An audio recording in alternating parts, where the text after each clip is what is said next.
Entramos ahora en tiempo de debate, de análisis aquí en La Picota, hoy con nuestros picoteros de cabecera, quienes nos van a acompañar en esta mesa, como siempre, de diálogo en este miércoles 11 de mayo. Domingo Hidalgo, ¿cómo estás? Buenas noches, bienvenido. Así bien, pues muy bien. Sale uno llorado de casa, que como se encuentra actualmente iba a decir la sociedad española, la nación española, es verdad. Pero que ahora mismo la nación española va de cómo nos encontramos, ¿eh? Hay una guerra en la que no salen muertos. Pasaba como con el COVID, que hubo muchos muertos, pero no salían los féretros. Los derechos fundamentales y la dignidad de la persona en esta nación cada vez se va perdiendo más. Tenemos un gobierno que está en contra del gobierno de la nación. El propio gobierno está en contra de sí mismo. España deja de existir. ETA empieza a gobernar, los golpistas de la región catalana siguen mandando en el gobierno y le da exactamente igual a este gobierno.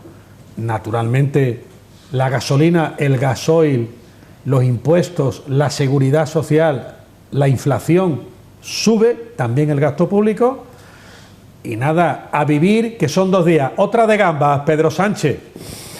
Antonio Mene, ¿cómo está? Buenas noches. Pues mira, yo, aparte de que el planteamiento de Domingo resulta agradable, pero evidentemente, Domingo, tú tienes que coincidir conmigo, aparte de que no crees en el cambio global, el cambio climático, ¿dónde está la primavera? Aparte de eso, tendrás que aceptar conmigo que este gobierno no tiene la culpa de la fiabilidad que hacia Putin tuvieran otros gobernantes continentales. Bueno, y habrá que reconfigurar la historia, evidentemente, y habrá que hacer, como decía Borrell,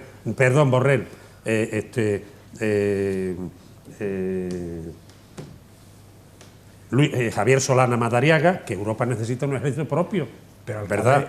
Tendrás que coincidir conmigo que la relación causa-efecto de lo que está pasando ahora mismo y de lo que nos va a obligar a reconducir los sistemas, superar el barbecho, como decía Luis Plana, volver a cultivar trigo en las zonas duras, pues tendrá que hacerse desde ahora. Señores, pero no tiene la culpa penal. Ahora después hablamos, Domingo, si vamos a tener tiempo. Tenemos que empezar hablando precisamente a nivel local de, bueno, una noticia con la que hemos abierto nuestro informativo también, ¿no? La detención por parte de agentes de la Policía Nacional de 2 hombres de 30 y 57 años con antecedentes penales.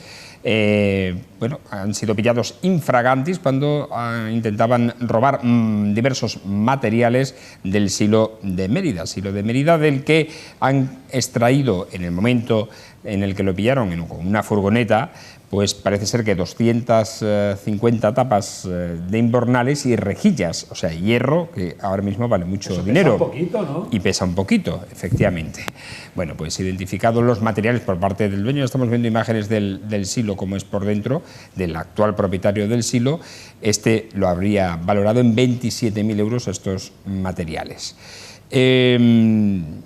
Aparte del robo, evidentemente, de esto que es hierro y tal, a mí lo que me preocupa es la cantidad de documentación que hay ahí y que, sin embargo, no hay ninguna entidad pública que se haya hecho cargo tras vender el silo. Antonio, ¿tú lo has visto ahí ¿lo viste conmigo? Sí, yo en este tema estoy muy molesto como ciudadano de Mérida, como exalcalde de Mérida y como persona que cree en algo en la cultura, ¿no? Yo no puedo entender, y además lo digo abiertamente, porque los tiempos que vienen son para tener posiciones claras y inducir actuaciones que permitan ciertas cosas. Por ejemplo, el Silo de Mérida es un edificio emblemático. Es equiparable al de Alcalá de Henares y al de Córdoba. El de Alcalá de Henares y el de Córdoba son bienes de interés cultural con categorías de monumentos, porque son 3 monumentos excepcionales. Se han escrito sobre ellos libros, se ha hecho literatura a punta pala sobre los 3 silos, Alcalá, Córdoba y Mérida. ¿Por qué Mérida no es bien de interés cultural con la categoría de monumento? ¿Por qué? No lo entiendo. Se lo digo al presidente de la Junta. ¿Por qué? ¿Y por qué el silo de Mérida, que se vendió por 700.000 euros, no se ha comprado? Le pregunto al alcalde, ¿por qué no se ha comprado? ¿Por qué? Por encima, porque en estos temas podemos estar gente que pensemos ideológicamente diferentes en una vía de coincidencia. Y el Silo de Mérida tiene que ser de lo público y tiene que ser el gran baúl de la arqueología emeritense, porque está entre el Museo de Arte Romano, entre el Museo Nacional de Arte Romano, la obra maravillosa de Moneo, y el Hipódromo Romano, pegado al área monumental poderosa de Mérida. Anfiteatro, teatro, circo o hipódromo, en un itinerario magnífico, y ese tiene que ser, y además tiene 10.000 metros construidos. ¿Por qué está en manos de un privado? ¿Por qué? Eso la culpa es de las administraciones. Ministerio de Cultura, Junta de Extremadura y Ayuntamiento de Mérida. Simple y llanamente. Y yo, Antonio Vélez Sánchez, reitero, tiene que comprarlo, expropiarlo el Ayuntamiento o la Junta que tiene capacidad expropiatoria, por encima de cualquier otra consideración, y hacer de ahí el gran elemento complementario del Museo Nacional de Arte Romano. El Museo Europeo del Mosaico, porque Mérida, con Rávena, posiblemente no hay lugar en el mundo que tenga más mosaicos romanos, todavía esperando que los desentierren en el subsuelo, como hemos tenido noticias no hace mucho, en cualquier calle aparecen mosaicos. Quiero decir que Mérida debe recuperar ese edificio. Lo otro, me parece triste que ocurra, pero estamos a la orden del día en estos latrocinios, lamentablemente. Pero yo vuelvo a la parte positiva de la historia. Señor alcalde, compre usted el silo, exprópielo, negócielo. Señor presidente de la Junta, declare usted el silo bien de interés cultural con categoría de monumento. Tiene hasta ferrocarril propio, tiene vía de entrada. ¿Por qué se ha dejado en manos privadas? Se ha hecho eso con Alcalá de Henares o con Córdoba, que pregunten las instituciones municipal o autonómica o estatal a qué se dedica el silo de Córdoba. Es un factor, un edificio complementario de la arqueología andaluza. Y que se pregunte el valor que tiene el de Alcalá de Henares, los tres.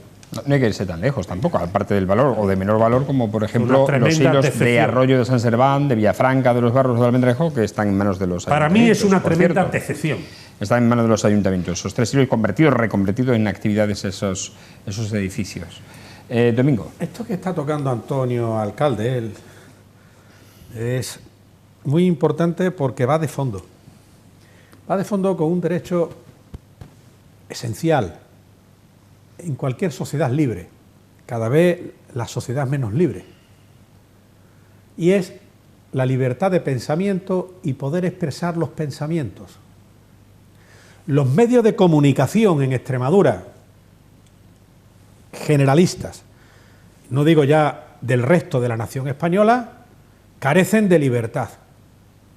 Carecen de libertad. Este tema que estamos tú y yo hablando, alcalde, tú y yo, dirigido por Fran, no se puede tocar en Canal Extremadura. Tema tabú. Y el que lo toque, fuera de la tertulia. Con lo cual, no hay libertad de expresión. Yo no voy a entrar en si se debe o no vender, si es bueno o no es bueno. Pero el caso es que el único que toca este tema eres tú, alcalde.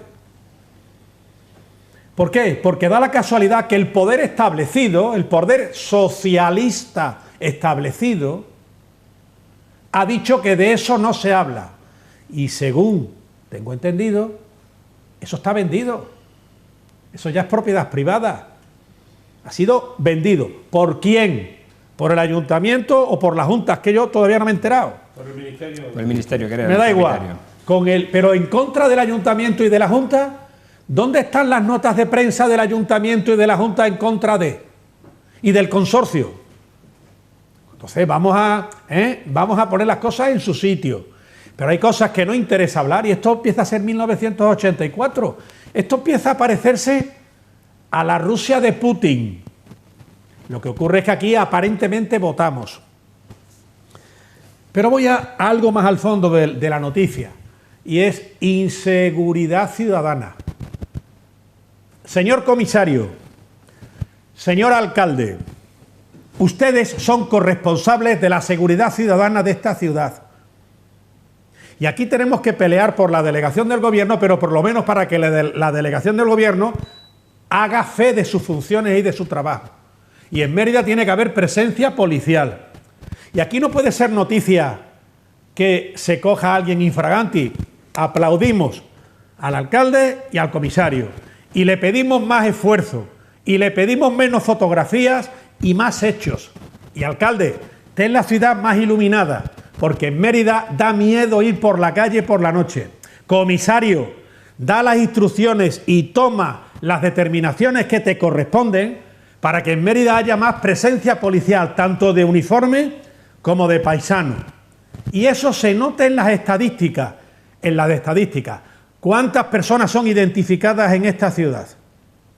¿Qué control hay, alcalde, con los patinetes, que está provocando mucha inseguridad aquí también, que no se puede ir por la calle? Domingo, acabas de hacer ya lo que corresponde, así que no me lo pidas después la sección. No te lo voy a pedir, pero es que tiene que ver, es que has centrado la jugada, director. Es que aquí, efectivamente, aplaudimos a la Policía Nacional de esa actuación. Pero, ¿cuántos aplausos a la Policía Nacional, comisario, nos gustaría dar? Y que por desgracia no se da. ¿Es que les da vergüenza a la policía ir por la calle patrullando?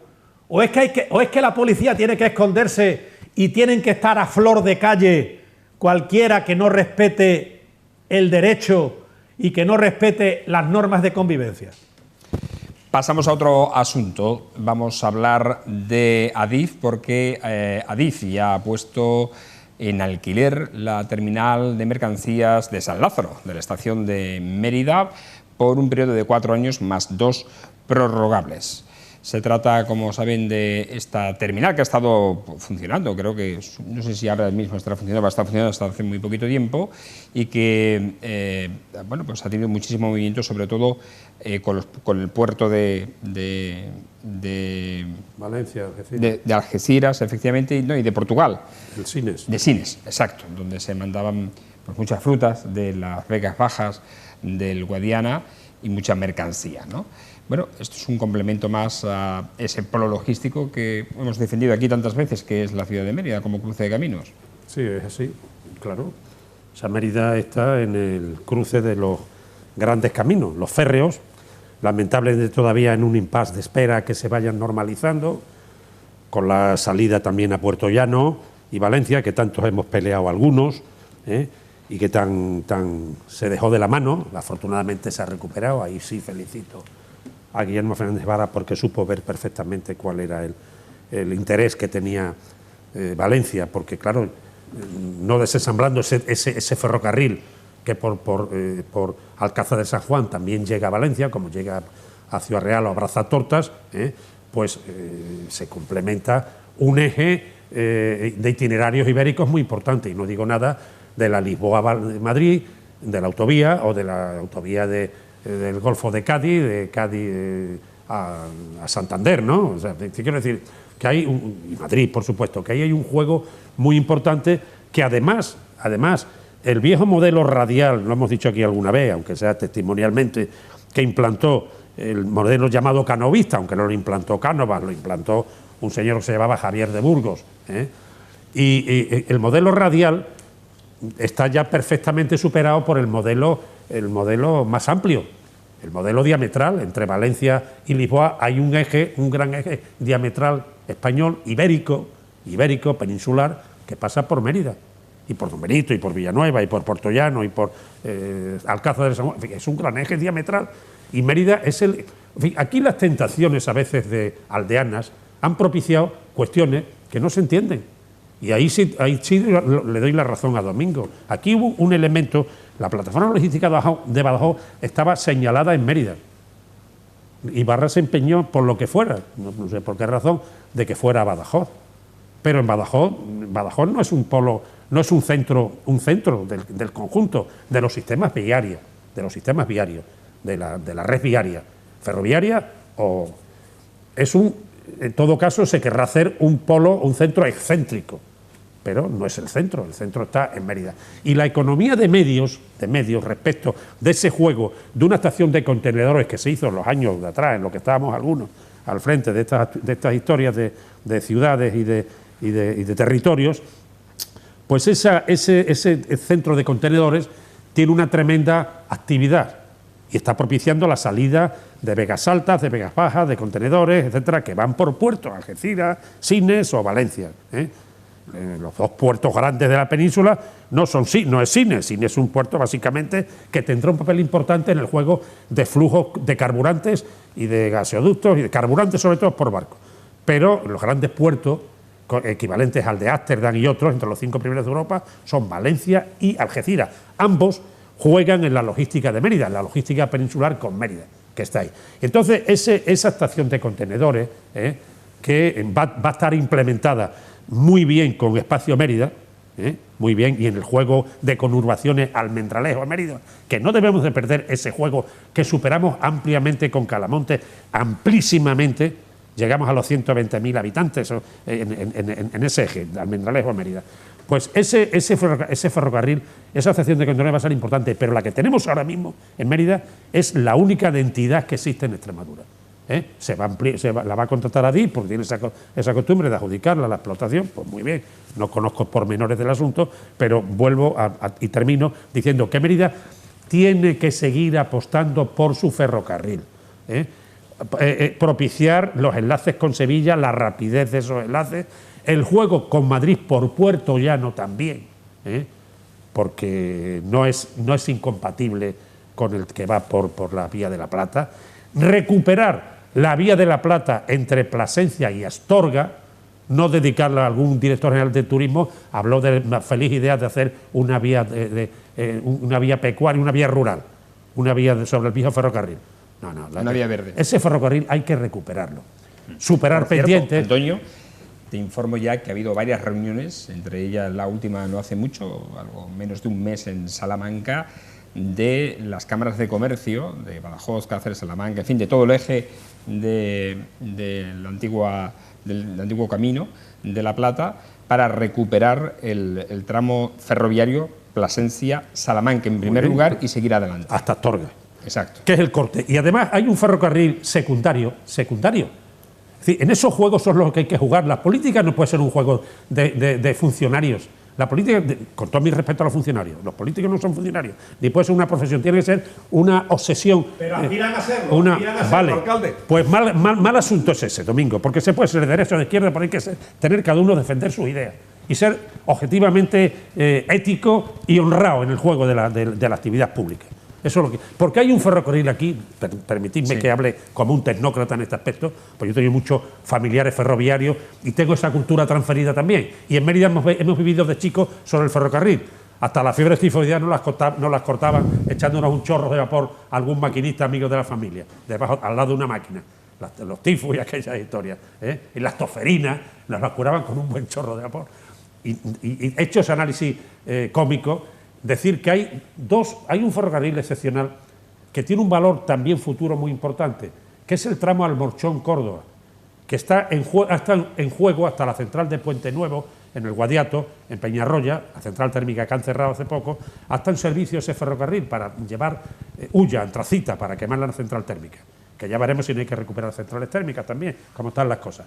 Para el conjunto de Europa. Pues sí, no lo descartes, no lo descartes. Porque el criminal de Putin nos ha trastornado el mundo, pero el tiempo nos va a dar la razón a nosotros, no a Putin. Entonces hay un ferrocarril que es Almorchón-Córdoba. Almorchón, por ahí ha circulado el ferrocarril cuando en Despeñaperros había problemas. El AVE muchas veces, los ferrocarriles, el Talgo, perdón, venía por ahí, en ocasiones de que había desprendimientos, accidentes, historias. Almorchón-Córdoba son 140 kilómetros. Implica llegar a Málaga, por ejemplo, a la estación María Zambrano, porque de Córdoba a Málaga se llega en el más rápido de los AVE en 48-50 minutos. Córdoba-Málaga, cercadilla de Córdoba, María Zambrano de Málaga.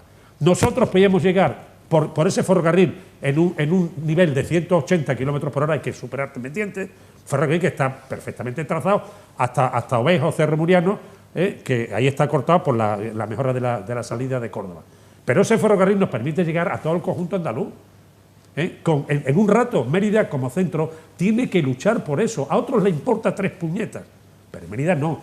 Mérida tiene que defender. Y ese juego vamos a hacer aquí en este programa, si a ti te parece, hay que ser obsesivo.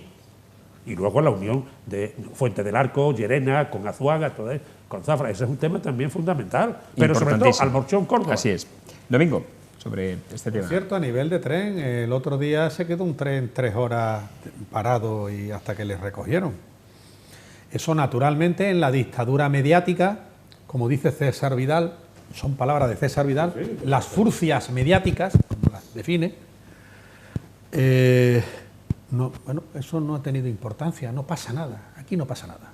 Aquí no hay problema ninguno. Muy someramente sobre el terminal y siguiendo con el terminal, pero muy someramente. Estamos hablando de una licitación. Vamos a ver si se presenta alguien. Yo me gustaría que se presentase alguien. Pero hoy por hoy, en lo que ha quedado la terminal es en un elemento obsoleto, fuera de tiempo, prácticamente incomunicado. Por vía de ferrocarril sí, pero me refiero a la salida de camiones, por ejemplo. El acceso de... Sí. Eso es un embudo. Eso es un embudo, un cuello de botella. Antieconómico. Camino Viejo de Menandilla, la calle. Antieconómico. Lo va a resolver Espacio Mérida, eso ya lo he dicho antes. Correcto. Claro. Luego entonces, está claro, aquí están poniendo ahora mismo en alquiler un féretro, un ataúd. Eso es lo que están poniendo en alquiler. Algo que ya no vale para nada, no tiene operatividad ninguna. Ha quedado obsoleto. Es como poner en valor una tienda de fotografías de carrete. Ha quedado obsoleta, ya no vale, por muy buenas que sean las máquinas de fotografía, porque ya las máquinas de fotografías de carrete no valen. Y sobre todo, lo que le interesa a la gente es que se está encontrando con que la cesta de la compra está subiendo. Porque ya cuando se va a Carrefour, a Mercadona o a la tienda de la esquina, todo vale... En los últimos 2 años según la UCEX. Correcto. Sí, en los últimos 2 años. Pues que la UCE mire cuál ha sido, de esos 33%, cuánto ha sido el último año. Porque aquí le queremos echar siempre la culpa a Putin. Esto viene de antes. Una inflación que está ya en los 2 dígitos. Y como suban los salarios igual que la inflación, económicamente nos vamos al garete, que ya estamos en el garete. Van a subir los tipos de interés, va a subir la gasolina, más todavía, y el gasoil. Va a haber hasta restricciones de energía. Los que ya tú no tanto, porque tú eres más joven que alcalde y yo, pero de los que nos estén escuchando podrán recordar, OTAN de entrada no, nucleares no gracias. Europa, que hemos sido tan inteligentes, y España incluida, ha cerrado centrales nucleares, ha cerrado centrales térmicas, ha cerrado conseguir energía a base del salto de agua. Y estamos supeditados a Rusia y a Argelia, y sobre todo a Rusia. Y entonces estamos pagándole a Putin lo que necesitamos, porque nos gusta tener el aire acondicionado dentro, ya mismo lo necesitamos. Y eso hay que pagarlo, ¿eh? Bueno. Sí, pero hay una cuestión, 20 segundos. Y el recibo de la luz más alto todavía. Lo heredado, Domingo, sea culpa de quien sea, se revisa como historia, pero como soluciones de futuro hay que plantear soluciones de futuro. Es decir, el problema de Putin puede tardar 2 años en renormalizarse. Habrá que volver al carbón. Vía petroleros Sines, vía Algeciras, vía lo que sea. El juego de la normalidad en los sistemas y al coche de gasoil. Correcto. El juego de la normalidad que no emita CO2 es un juego que hay que buscarlo, efectivamente, eso estamos de acuerdo. Hay una vía transitoria. Te he dicho yo antes, no difiero de tu discurso, de que la central de Puente Nuevo, el río Guadiato, en Peñarroya, está funcionando con antracita de la zona de Ciudad Real. Ahí, que hay que hacerlo. Pero hay que buscar al final una solución que sea sostenible. Por ejemplo, en todos los tejados que haya placas fotovoltaicas y que no haya tanto juego de beneficios de las compañías eléctricas. Ahí sí que tomar más decisiones. Yo no sé por qué el gobierno no las toma, porque yo siempre he planteado la necesidad de una empresa pública de electricidad como tiene Francia. ¿Quiénes están en esas empresas privadas? ¿No hay expolíticos, alcalde? Lo que yo quería... Claro, y puertas giratorias. Las puertas giratorias. Que dimitan salen todo. de la política que dimitan todo. Y a ganar 300.000 pavos al año. Que lo que tienen que hacer que dimitan todo. Y los que sean del PSOE, para mí, antes. Pero lo que yo quería decir somos el país, Antonio, con menos autosuficiencia energética, es decir, en las placas solares, correcto, siendo el país de Europa con más horas de sol, que no es suficiente, con menos placas solares en los edificios. Tenemos que hacer un esfuerzo en revisar cuál va a ser el futuro en ese aspecto, porque aquí se cobra la paz por no cultivar. Y aquí yo he visto de chico Domingo supongo que también, cultivar trigo entre las encinas. Claro. En Carmonita, en Cordovilla del Ágora, en la zona, en todos lados, entre las encinas, y no pasa nada, el cereal es compatible con... ¿Por qué? Hay un momento en que se compran insumos de consumo directo más baratos, pero a lo mejor esta camisa está hecha en allí. Cuidado con el micrófono. Esto está hecho en Albacete, esta cazadora. Esta cazadora seguramente es más cara que una que hayan hecho en Bangladesh, que atiende al problema de Bangladesh, los chinos y su área de influencia, que quieren ahora mismo a Putin, tal. Digo, de forma simplista, no entrar en detalle, sí. Pero posiblemente aquí hace 40 años, en Mérida, alrededor del textil había 3.000 puestos de trabajo. Club de France, ¿te acuerdas del Club de France? Claro, Club de France, los Pachecos, mucha gente. Y muchas cooperativas en los pueblos, tal. Pero daban empleo. Pues seguramente habrá que reconvenir. Bueno, antes de eso aquí se cultivaba algodón en el regadío. ¿Quién tuvo la culpa de que no fuera así sistemáticamente? Siempre. Ullastre, con su plan de estabilización, permitió la liberación de la economía y se compró trigo, algodón egipcio de fibra larga. Y se fue al carajo, Cepán, Silatura. Quiero decir que hay muchas vías que repensar. Bueno, nos tenemos que ir. Ya nos vamos, sí, ya señor hemos director. cumplido nuestro Esto tiempo. cada vez más corto, alcalde. Pero es cierto, tienes toda la razón. Es cierto que Mérida sigue muy oscura, Europa tiene que aprender de los errores que ha cometido. Pues claro, hace 2 años con la pandemia, el confinamiento, claro, con la fabricación en terceros países, delegando la fabricación, y ahora con un pequeño segundo. La guerra de Ucrania, con el tema agrícola. Debe aprender Europa. Lo que se ha aprendido con el confinamiento, que la sociedad española está anestesiada y que nos pueden meter otro viaje cuando les dé la gana, que vamos a callarnos como corderitos. Eso es lo que han aprendido, que les da igual romper y abortar los derechos fundamentales a este gobierno social comunista. Y Extremadura, con lo que tiene, con todo lo que ha dicho Sánchez, con todo mi respeto, que yo lo he votado y lo he apoyado, con relación al tema cuando hablaba del Valle del Ebro. ¿Qué Valle del Ebro? Si el Valle del Ebro tiene menos capacidad de embalse que el Valle del Guadiana. Bastante menos, por lo menos 2.000 hectómetros menos, 2.000 millones de metros cúbicos menos. Quiero decir que aquí hay un juego. Ahora, claro, el problema es que don Jaime I dejó en Aragón la propiedad más repartida. Y aquí seguimos funcionando con un problema de reconquista tardía y desamortización de interés burgués en la época isabelina. Y eso es una vergüenza porque estructuralmente seguimos teniendo un gravísimo problema en Extremadura. Pero hay potencial para abastecer de comida a España, de sobra. Nos vamos, señores. Van a echar de aquí, vas a ver cómo nos echan de aquí. Nos vamos, señores. Pues nos vamos. Para más agradecer a nuestros picoteros. Ay, bien, muchas gracias. Gracias, Domingo. Ha sido un Antonio. placer estar con vosotros. Y a ustedes agradecerles como siempre su atención. Mañana regresamos a una nueva edición de La Picota. Seguiremos tratando temas de aquí que nos interesan en este espacio de análisis y de opinión. Son opiniones libres además, libres además, y lo que queremos es que nuestros espectadores conformen sus propias opiniones con las de los demás. Nos vamos mañana de nuevo 10 menos 25 en TDT, en la televisión y en los medios digitales. Hasta entonces, buenas noches y sean felices.